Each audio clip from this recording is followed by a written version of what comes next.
அண்மை செய்தி முன்னாள் அமைச்சர் OS மணியனின் வெற்றி செல்லும் என சென்னை உயர்நீதிமன்றம் தீர்ப்பளித்திருக்கிறது. இது பற்றிய மேலும் விவரங்களை செய்தியாளர் சுரேஷ் வழங்கிட கேட்கலாம். வணக்கம் சுரேஷ். சென்னை உயர்நீதிமன்றத்தில் இரு தரப்பிலிருந்தும் என்னென்ன வாதங்களானது முன்வைக்கப்பட்டது, மேலும் இந்த வழக்கு குறித்தான முழு விவரம். வணக்கம். கடந்த 2021ஆம் ஆண்டு சட்டமன்ற தேர்தலில் வேதாரண்யம் தொகுதியில் அதிமுக சார்பில் போட்டியிட்ட முன்னாள் அமைச்சர் OS மணியன் 12,329 வாக்குகள் பெற்று வெற்றி பெற்றார்.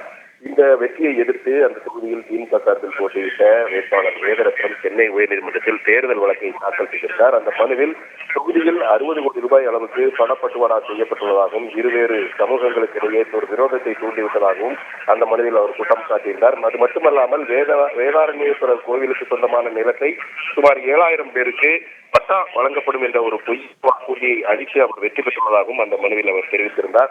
ஆனால் இந்த வாதத்தை OS மணியன் தரப்பில் மறுக்கப்பட்டது. இந்த ஆதாரமற்ற புகார் கூறப்பட்டுள்ளதாகவும் பணப்பட்டுவாடா நடந்திருந்தால் தேர்தல் ஆணையம் நடவடிக்கை எடுத்திருக்கும் என்றும் அரசியல் பழிவாங்கக்கூடிய நோக்கில் ஆதாரமற்ற குற்றச்சாட்டுகளை ஏற்காமல் இந்த தேர்தல் வழக்கை தள்ளுபடி செய்ய வேண்டும் என்று OS மணியன் தரப்பில் வாதிடப்பட்டது. இந்த வாதத்தை ஏற்றுக்கொண்ட நீதிபதி தண்டபாணி முன்னாள் அமைச்சர் OS மணியனுக்கு எதிரான தேர்தல் வழக்கை தள்ளுபடி செய்து அவரது வெற்றி செல்லும் என்று தீர்ப்பளித்திருக்கிறார்.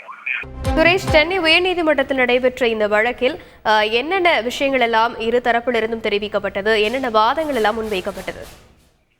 இது வழக்கு பொறுத்த வரைக்கும் மனுதாரர் வேதரத்னம் தரப்பில் முன்வைக்கப்பட்ட வாதம் என்னவென்றால், இந்த தொகுதி முழுவதும் 60 கோடி ரூபாய் அளவுக்கு பணப்பட்டுவாடா செய்யப்பட்டிருக்கிறது என்ற ஒரு வாதத்தை முக்கியமாக முன்வைத்தார். அது மட்டுமல்லாமல் இருவேறு சமூக மக்களிடையே விரோதத்தை தூண்டும் வகையிலும் பரிசு பொருட்களுக்கான டோக்கன் விநியோகம் செய்துள்ளதாகவும் வாதிடப்பட்டது. இது மட்டுமல்லாமல் வேதாரண்யேஸ்வரர் கோவிலுக்கு சொந்தமான நிலத்தை சுமார் 7,000 பேருக்கு பட்டா போட்டு வழங்கப்படும் என்ற ஒரு பொய்யான வாக்குறுதியை அளித்து அவர் வெற்றி பெற்றதாக வேதரத்னம் தரப்பில் வாதிடப்பட்டது.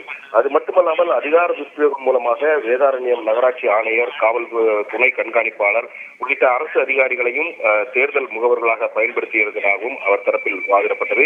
இந்த வாதங்களை மறுத்து OS மணியன் தரப்பில் இந்த குற்றச்சாட்டுகள் அனைத்தும் ஆதாரமற்ற குற்றச்சாட்டுகள், பணப்பட்டுவாடா நடந்திருந்தால் அது தேர்தல் ஆணையம் நடவடிக்கை எடுத்திருக்க வேண்டும், அவங்க எடுத்திருப்பார்கள், தடுத்திருப்பார்கள் என்ற ஒரு வாதம் முன்வைக்கப்பட்டது. அரசியல் பழிவாங்கக்கூடிய நோக்கில் இந்த ஆதாரமற்ற குற்றச்சாட்டுகளை தெரிவிக்கப்பட்டிருக்கிறது. இதை ஏற்காமல் தேர்தல் வழக்கை தள்ளுபடி செய்ய வேண்டும் என்று OS மணியன் தரப்பில் வாதங்கள் முன்வைக்கப்பட்டன. இந்த வாதங்களை ஏற்றுக்கொண்ட உயர்நீதிமன்றம் இன்றைக்கு அந்த வழக்கை தள்ளுபடி செய்து உத்தரவிட்டிருக்கிறது.